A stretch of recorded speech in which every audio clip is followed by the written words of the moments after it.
A permanent population living in a defined territory is legally defined as a group belonging to a state, establishing a legal relationship called nationality. Nationality is based on social attachment, genuine connection, interests, and sentiments, with reciprocal rights and duties.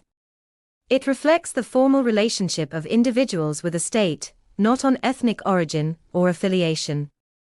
The concept of nationality determines the personal dimension of a state in international relations and gives rise to specific rights and duties. Nationality is a legal concept in both domestic and international law, referring to an individual's legal status as a citizen. It has been adopted by sovereign states since the late 18th century, and its legal bond becomes essential for an individual's legal status under international law.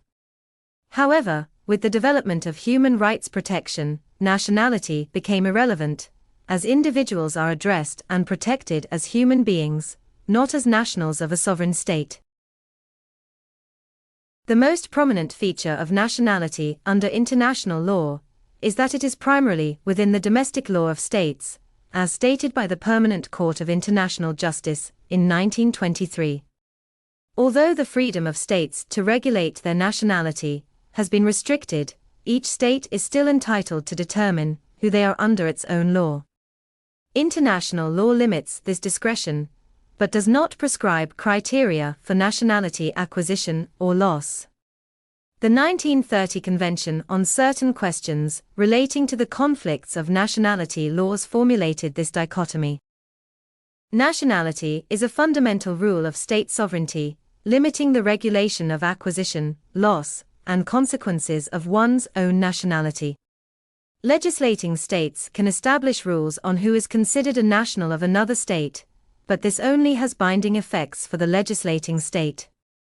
Non-intervention limits states' discretion in determining nationality. The Convention on the Elimination of All Forms of Racial Discrimination and the European Convention on Nationality prohibit discrimination based on nationality. States parties must enact laws on nationality acquisition and loss without distinction. The Convention also prohibits discrimination on sex and religion. The Convention also mandates states parties to grant equal rights to women and persons with disabilities in acquiring, changing, or retaining their nationality. These conventions ensure equal treatment and protection of nationality. Beside those guarantees of non-discrimination in respect of nationality, several international documents purport to establish an individual human right to nationality. This was already set out in Article 15 of 1948 Universal Declaration of Human Rights, and Article 19 of 1948 American Declaration of the Rights and Duties of Man. The right to acquire a nationality is explicitly laid down for children in Article 24(3) of 1966 International Covenant on Civil and Political Rights, and in Article 7 of the Convention on the Rights of the Child, as well as for children with disabilities in Article 18(2) of this Convention. The Convention on the Reduction of Statelessness, a treaty aimed at reducing cases of statelessness, outlines the obligation of states to avoid statelessness. However, it is doubtful that there is a general legal obligation for states to avoid statelessness. Stateless persons are a result of states' freedom to decide on criteria for nationality acquisition and loss. The International Law Commission, ILC, and the Council of Europe, COE, have incorporated this obligation into international documents, such as the 1999 ILC draft articles on nationality of natural persons in relation to the succession of states.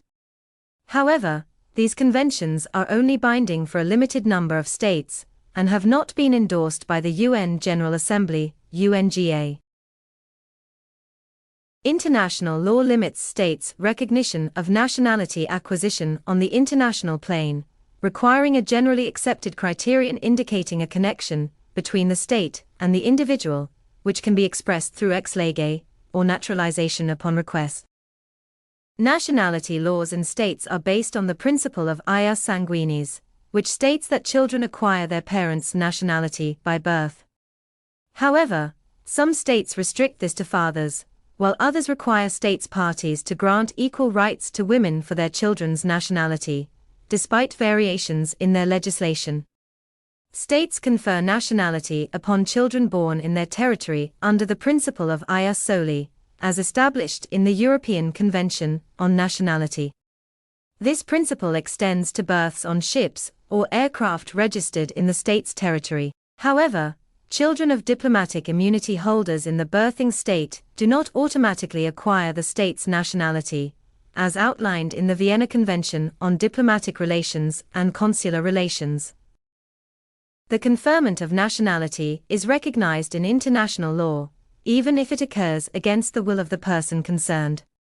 This is due to voluntary acquisition of domicile, which is a stronger connection with a state than being born in its territory. The state must waive its right to confer nationality under such circumstances. Married women's nationality is not automatically affected by marriage, dissolution, or change of nationality by her husband during marriage. However, treaties stipulate that such changes are not automatically recognized as legitimate under international law, especially regarding women's equality.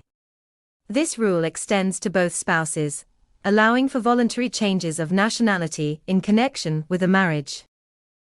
State succession does not automatically change nationality, but gives the successor state the right to confer its nationality upon permanent residents, or those with connections to the successor state.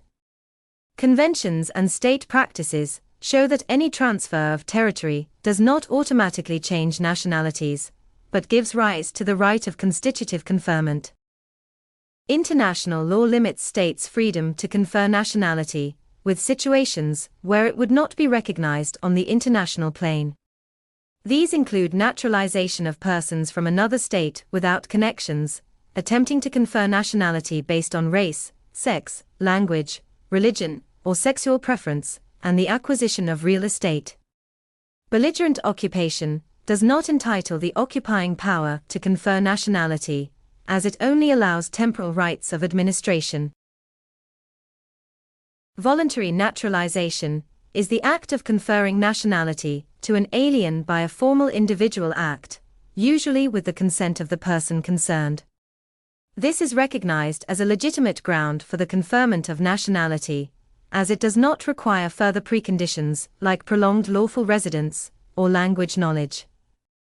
The ICJ in Nottebohm case, 1955, set up a genuine link requirement, allowing states to decide on individual naturalization without the consent of the person's home state.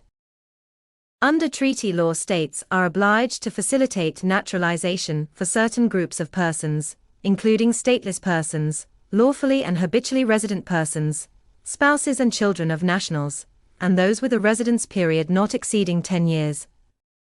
However, naturalization remains a discretionary act of the state, not an individual legal right under international law. International law does not establish restrictions on states' freedom to naturalize, but it can be used as a means of coercion against another state. Forced naturalizations may be contrary to human rights, and collective naturalizations in large numbers may be used as a means of non-intervention. State sovereignty can also limit extraterritorial naturalizations, with some authors suggesting a prohibition of collective naturalizations of non-residents.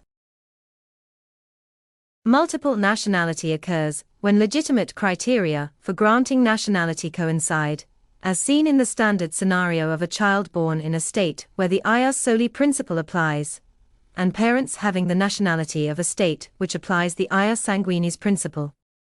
The Convention on the Reduction of Cases of Multiple Nationality, and on Military Obligations in Cases of Multiple Nationality, concluded in 1963, aims to reduce the number of cases of multiple nationality and resolve conflicts. It outlines rules for nationals of states parties who acquire another party's nationality through naturalization, and allows individuals to renounce one or more nationalities with the consent of the state concerned. However, recent state and treaty practice suggests that multiple nationality may be more acceptable in a globalized world. State-based functional attribution is crucial for legal persons, including associations, foundations, and business enterprises, to establish formal status. This attribution is necessary for applying international law rules, rather than a personal bond. Legal entities, regardless of their basis, must establish affiliation to a state for personal jurisdiction, and attribution of activities and property. In Barcelona traction case, the ICJ recognizes that the allocation of nationality to legal persons is a matter of the state's domestic jurisdiction. Legal persons are artifacts of national law, and the ICJ has recognized corporate entities as institutions within their domestic jurisdiction. When legal issues arise, international law must refer to municipal law rules. The court acknowledged that other criteria, such as majority shares owned by nationals of another state, could also establish a connection between state and corporate entities. State and treaty practice apply various criteria to establish jurisdiction, but no customary rule has been established beyond incorporation and seat. Dual nationality cases arise when both criteria apply separately. The ILC's 2006 draft articles on diplomatic protection outline the state of nationality as the state under whose law the corporation was incorporated. The state of nationality determines the legal person's allocation to a state. However, if the corporation is controlled by nationals from another state and has no substantial business activities, and the seat of management and financial control are in another state, the latter is considered the alternative state of nationality. State jurisdiction over granting nationality to ships is established by international law, including the United Nations Convention on the Law of the Sea and the Geneva Convention on the High Seas. Ships have the nationality of the state whose flag they are entitled to fly. States can set conditions for granting nationality, registration, and flag flying, provided a genuine link exists between the state and the ship. However, flags of convenience are often granted to ships without an effective connection to the flag state. The International Tribunal for the Law of the Sea, ITLOS, clarifies that the non-existence of a genuine link does not give other states the right to refuse ship nationality. The loss of nationality is a subject of limited freedom for states in relation to their nationality laws, but international law restricts this freedom. The principle of non-discrimination applies to rules and practices of states regarding the loss of nationality, as outlined in the Universal Declaration of Human Rights, 1948. Marriage, dissolution of marriage, and change of spouse during marriage are not considered legitimate reasons for involuntary loss of nationality under customary international law. The loss of nationality can result from the initiative of the state or from an individual, but it is usually effected by an act of the state. International law does not prohibit states from providing the possibility of renunciation of nationality in their national law, except in cases where the person concerned would become stateless. However, there is no rule in general international law that would oblige states to provide for the possibility of renunciation in their national legal systems. International law does not contain rules on automatic succession in nationality, but it does allow successor states to confer their nationality upon habitually resident people in their new territory, provided the acquisition of territory was lawful. This is a case of constitutive conferment of nationality. The freedom of states to determine the consequences of territorial changes is limited by general principles such as non-discrimination, avoidance of statelessness, and the effective connection of persons with a state. One controversial issue in respect of nationality and state succession is whether persons affected by a transfer of territory have a right of option, including the right to choose the nationality of one of the successor states. Although free choice of nationality was laid down in some treaties and official documents, it never became a firmly established feature of state practice, and was not recognized as a rule of customary international law. The International Law Commission, ILC, goes beyond this by establishing the obligation of states involved in cases of dissolution and separation of states to grant a right of option to persons concerned who are qualified to acquire the nationality of more than one of the states involved. This is driven by the progressive development of international law, not the codification of existing law. In cases where the persons affected by a transfer of territory would otherwise become stateless, the duty of states to consider the will of the people concerned is supposed to evolve into a duty to grant a right of option. International law focuses on the legal consequences of nationality, as individuals are more attached to a state than any other and part of its population. However, human rights law applies to persons regardless of their nationality, except for provisions on expulsion and the right to enter one's own country. State responsibility rules do not consider nationality, as attribution of conduct to a state is based on de facto authority or direction. Nationality matters for jurisdiction, admission, and protection. International law recognizes nationality as a traditional concept of establishing and delineating the jurisdiction of states, both in relation to other states and individuals. Personal jurisdiction allows states to create legal consequences for their nationals in relation to other states, such as direct rights, obligations, or acquisition or loss of claims and property. This competence is recognized from the perspective of other states, as it allows them to establish a state's competence in matters and cases with a transnational element. In treaty law, nationality is essential in bringing individuals under the personal scope of certain treaties, making the latter applicable to them. Traditional examples include bilateral treaties on the freedom of establishment and movement of nationals, protection of investments, and economic privileges. Article 12(2), Rome Statute of the International Criminal Court, ICC, illustrates the growing autonomy of the legal status of individuals under modern international law. The ICC may exercise its jurisdiction if the state of which the accused person is a national is a party to the statute, and the court also has jurisdiction if the state on the territory of which the conduct in question occurred is a party to the statute. Personal jurisdiction is also the basis for the unwritten exception to the international prohibition on the use of force, which allows states to protect their own nationals or nationals of another state that has requested such protection by virtue of its personal jurisdiction. States are legally obliged to admit their nationals to their territory and grant them residence under general international law. This obligation protects sovereign rights and is often implemented through readmission agreements. Article 13(2), Universal Declaration of Human Rights states that everyone has the right to return to their country.